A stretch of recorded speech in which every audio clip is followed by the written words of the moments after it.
Hello, good morning everyone. तो अभी मैं जा रही हूँ अपनी मॉर्निंग सफारी के लिए। आज पेंच में लास्ट सफारी है, तो चलिए देखते हैं लास्ट सफारी में क्या क्या मिलता है आज।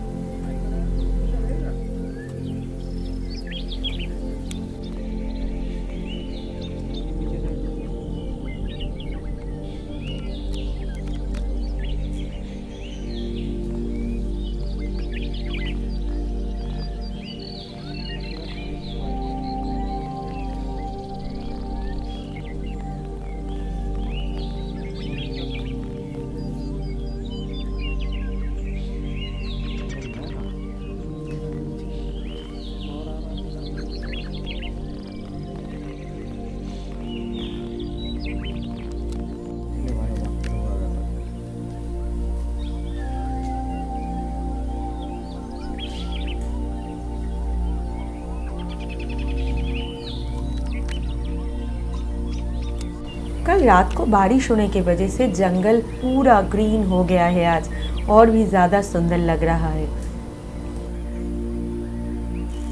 और ये है क्रेस्टेड सर्पेंट ईगल, जिसको ये ड्रोंगोस बहुत परेशान कर रहा है। बाज को उनकी ताकत, सजागता और ऊंची उड़ानों के लिए जाना जाता है।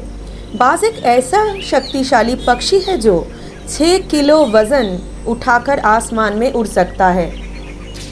इनके शिकार में खरगोश, गिलहरी, चूहे, कम रफ्तार में उड़ने वाली दूसरे पक्षी, सांप, यहाँ तक कि लोमड़ी और हिरन भी शामिल होती है।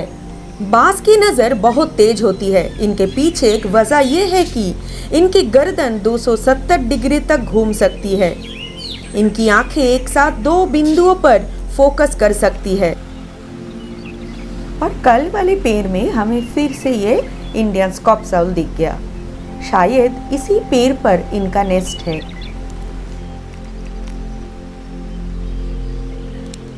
बहुत देर तक इधर उधर घूमने के बाद हमको ये टाइग्रिस मिल गई, लेकिन पीछे मुड़कर ही ये अपने पैर को साफ करने में बहुत देर तक व्यस्त रहा और अचानक से उठकर पीछे की तरफ चला गया।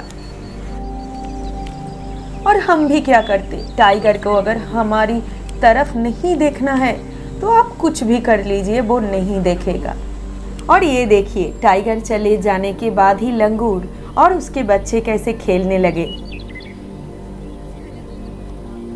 हम जब टाइगर रिजर्व में आते हैं, हम सब की यही ख्वाहिश रहती है कि हम सफारी में जाए और टाइगर हमको दिख जाए, लेकिन हर वक्त ये पॉसिबल नहीं होता। लेकिन हमको दुखी नहीं होना चाहिए। जंगल में और भी बहुत सारे एनिमल्स हैं, वो भी बहुत ज़्यादा सुंदर है। तो उनको देखिए, जंगल को देखिए, जंगल की खूबसूरती को महसूस कीजिए। जंगल में हर एक पल का आनंद लीजिए। देखेंगे आप जब जंगल से बाहर जाएंगे, आप खाली हाथ नहीं लौटेंगे।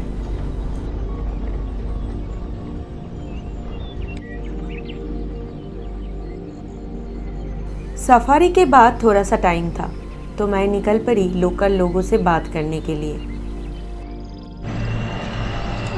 ये गांव तो फॉरेस्ट जंगल के पास है। हाँ। तो कभी टाइगर जंगल में घुस आया है, ऐसा कुछ हुआ है क्या? हाँ, घुसता है ना बेटा। घुसता है? हाँ, इधर पास में आता है कभी कभी तो। देखे हैं आप? हाँ, मैंने तो 3 बार गई सर, देखी थी। एकदम आमना सामना? आमने सामने बकरी पकड़ लिए थे भैया के यहाँ के। अच्छा। अपना ही खेत है। ये एक बार यहाँ से बहुत जने ने देखे। एकदम पास में देखे? हाँ। भैया, आपका नाम? मेरा नाम कन्हैयालाल ठाकरे है। मैं ग्राम टुरिया, पोस्ट टुरिया है, तहसील कुरई, जिला सिवनी से रहने वाला हूँ मैं।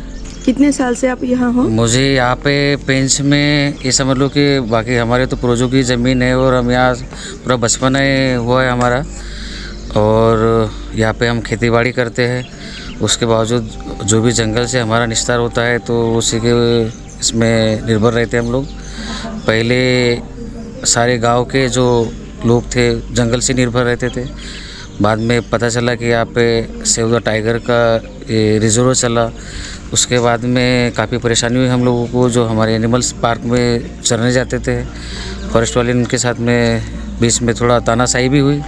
उस टाइम पे हम समझ नहीं सकते थे कि पार्क की वजह से हमें ये सब बंद होने की वजह से हम परेशान होंगे, कहाँ हमारे गाय भैंस बकरी कहाँ चराएंगे हम लोग। तो फिर भी हम लड़ते रहे उनके साथ में। आखिरी में धीरे धीरे समझ में आया कि नहीं, हमें जंगल में काफ़ी बंद होने की वजह से हमें बेनिफिट मिलेगा। बाहर से टूरिस्ट आएगा, टूरिस्ट आने के बाद में हमें काफ़ी रोज़गार मिलेगा। और इसी के साथ में चलते चलते हम तो लोग जानते नहीं थे कि होटल होती क्या है, क्योंकि हम 20 साल यदि 25 साल पीछे चलेंगे तो बहुत ही पिछड़ा वर्ग था। और अभी के तात्पर्य पे यदि देखा जाए तो ये समझ जाए कि पेंच नेशनल पार्क टूरिया में 99% चेंजेस हुआ है। काफ़ी सारे रिसोर्ट आए, बाहर से टूरिस्ट आते हैं और इन्हीं की वजह से हमें रोज़गार मिलता है। और देखते ही देखते आज के लोग ये समझ जाओ कि हर घर में खुशहाली है और हमेशा खुशहाली रहेगी। एंड हम कोशिश करते हैं कि पेड़ पौधे लगाओ एंड सेव द टाइगर। नमस्कार। और एक बात बताइए भैया, तो आप तो बहुत साल से इधर हो, तो ऐसा कभी हुआ है कि जंगल से टाइगर निकल के गांव में आ गया? हाँ, ऐसा कई बार हुआ है कि जंगल से निकल के टाइगर बाहर आया है, गांव के किनारे आया है, काफ़ी गांव के एनिमल्स के साथ में अटैक भी किया है। बट ये है कि गवर्नमेंट ने जो भी अटैक किया है जानवरों का जो भी है वो हर्जाना बराबर दिया है उन्हें। मतलब गवर्नमेंट आपके साथ ही हाँ, है? गवर्नमेंट हमारे साथ खुश है, गवर्नमेंट हमारे साथ में है। काफ़ी ऐसे भी केसेस हुए कि जैसे खेती के टाइम पे लोगों के साथ में अटैक किया है टाइगर ने, बट गवर्नमेंट ने पूरा हर्जाना दिया है 8 लाख जो भी है। और उन्हें कहा है कि गवर्नमेंट जॉब देने की भी ये भी बात की थी।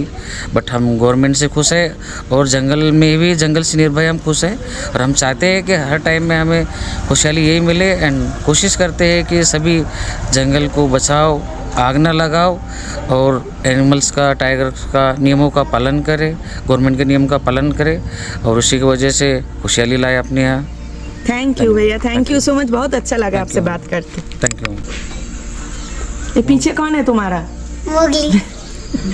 तुम मोगली के लैंड में रहते हो, मालूम है? सो हमारा पेंच का 3 दिन का सफ़र ख़त्म। अभी निकल रही हूँ पेंच से कान्हा के लिए।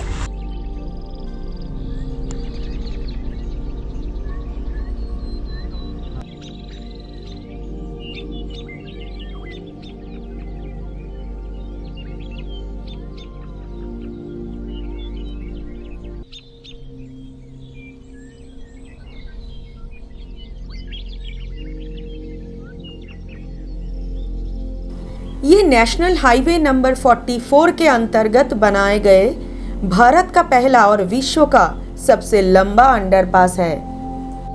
ये एक सराहनीय और अद्भुत परियोजना है। इसका निर्माण पेंच टाइगर रिजर्व में किया गया है, जो कि मध्य प्रदेश और महाराष्ट्र की सीमा पर स्थित है। NH 44 पेंच के बीचों बीच से होकर गुजरता है और इसीलिए वन्य जीवों को बाधा रहित आवागमन हेतु खासकर टाइगर और दूसरे वन्य जीवों को हाईवे क्रॉस करने में आसानी हो, इसीलिए इसका निर्माण किया गया है।